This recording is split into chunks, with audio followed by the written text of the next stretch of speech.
السلام عليكم ورحمة الله وبركاته مدرسة سوماليان يوم مد إسلام كي وايد إسلام يا ميل كسر شوك تنبه waxaan doonayaa inaan wax yar ka idhaahdo dagaalka ka socda deegaanka Soomaali galbeed ee u dhaxeeya beesha Arab iyo dagaal markii hore ka bilaabmay sida la sheegayo laba beelood hase ahaatee aan labadii beelood ku eegaanin beesha Arab iyo dagaalku maanta ka dhaxeeyo beesha ogaadeen oo wadata ciidamadii lagu sheegay inay leeyihiin deegaanka Soomaali galbeed maanta waxa la dagaalamaya Arab ma aha beel ee waa ciidamo dawladeed iyo dawlad ayaa la dagaalamaysa marka u horeysa beesha Isaaq waxa laga rabaa in ay u gurmadaan beesha Arab sida la sheegayo hadda aan ararkayo waxa la sheegayaa in meelo laga gurmaday laakiin gurmad xoog lama arko marka beelaha Isaaq waxa laga rabaa in ay u gurmadaan beesha Arab oo ay isgarab taagaan kale beesha ogaadeen wax ka degta deegaanka Soomaali galbeed markasta oo ay isku dhacaan cid waxay adeegsataa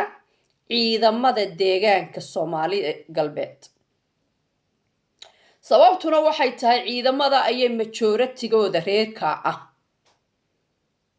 waxa ay macnihii u dawladeynayaan shacabkii halkaa degan oo in la isu dawladeeyaa khalad maaha inay dad Soomaaliyeed dawlad wada lahaadaan oo madaxweyne wada lahaadaan khalad kuma jiro laakiin waxa khalad ku jira inaad markay laba beelood isku dhacaan waa ognay Soomaalidu beelo inay beelu isku duulaan oo daaqsin iyo wax la mid ay isku dilaan laakiin markay taasi dhacdo beesha ogaadan waxa u diyaara oo la dagaal galaya markastaba ciidankii ismaamulka Soomaalida sida aawadeed mana aha markii koobaad iyo markii labaad iyo markii saddexaad toona sida aawadeed waxa laga rabaa beesha Isaaq iyo intii kale ee la rayaba in ay ka baxaan maamulka Ogaadeenya dhageyso hadda dumar baan maqlaayay leh beesha Isaaq waxay noogu timid daaqsin meesha daaqsin bay ku yimaadeen oo dabeedna waa ka fujin kari laan waa ereyada ay Etoobiyaanka ama dadka aynu xabashida u naqaano ama xamaarada u naqaano waa ereyada ay adeegsadaan ee ay yiraahdaan Soomaalidu daaqsin bay noogu timid marka ayagu Soomaali oo dhan bay ka hadlayaan xaafadanina malaha waxay isu qaadatay inay dadka ka mid yihiin marka waxay leedahay dadkii kale waxay noogu yimaadeen daaqsin oo dalka anaga iskale dadku halkay kala degaan waa la kala yaqaan awow iyo awow baanay kala deganaayeen marka haddii aad walaal ogaadeen iyo rabto halkii xaafadaadu ahayd iyo halkii geeliinu daaqayay ayaad ku eegaan doontaa dawladna ka ahaan doontaa beesha Isaaq iyo inta kale ee ama dir ah ama cid kale ihibana halka ay degan yihiin iyo maxaan ku idhaahday deganaan doonaan laakiin dadka Isaaq ah waxa laga rabaa inay samaystaan maamul ka madax bannaan maamulka Ogaadeenya oo ay samaystaan la baxaan magaca iyagu ay doonaan ha la baxaan laakiin anigu waxaan idin odhan la waa in aad tidhaahdaan waxaanu nahay qoomiyadda Somaliland ka soo jeeda ee reer Ethiopia waa inaa maamulkiina samaysataan waa inaa ciidan idin gaara samaysataan dawlad idin gaara samaysataan toosna u hoos tagtaan dawladda dhexe ee Ethiopia sidaas ayaa dadkan iskaga celin kartaan waa inaa ka baxdaan maamulka Ogaadeenya oo aad samaysataan maamul aaleedin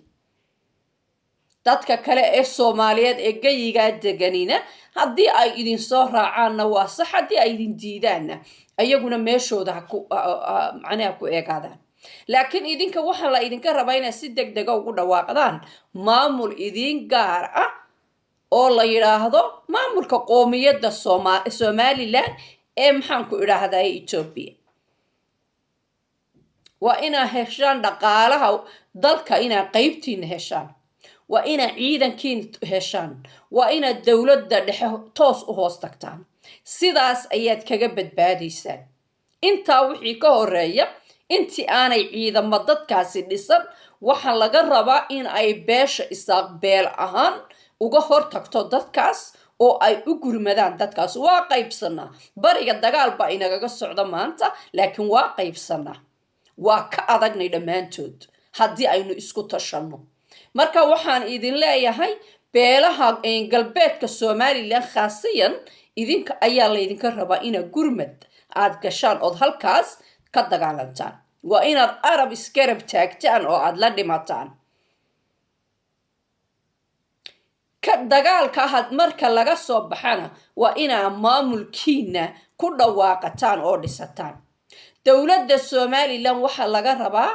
in aanay la hadlin dowladdan maxaan ku dhahay ismaamulka Soomaalida ama ismaamulka Ogaadeniya ee ay toos ula hadasho dowladda dhexe haddii ay Ethiopia rabto wada shaqaynteena iyo xiriirkeena wanaagsan waa inay dadkaasi helaan ismaamulkooda waa inaa ka jartaan oo aad ka joojisaan socdaalkooda iyo baacid mushtarkooda soo maraya wajaale waa inay sida idinla dagaalamayaan ula dagaalantaan guul iyo gobonimo ayaa idin rajaynayaa beesha arabna waxa leenahay waa idinku qaraxsanahay waa idinku kalsoonahay geesiyaad tihiin dad lagu soo degdega ma tihidin laakiin garabka isaaq waa ina heshaan khayr iyo baraka ayaynu iska ognahay assalaamu calaykum waraxmatullaahi wabarakaatu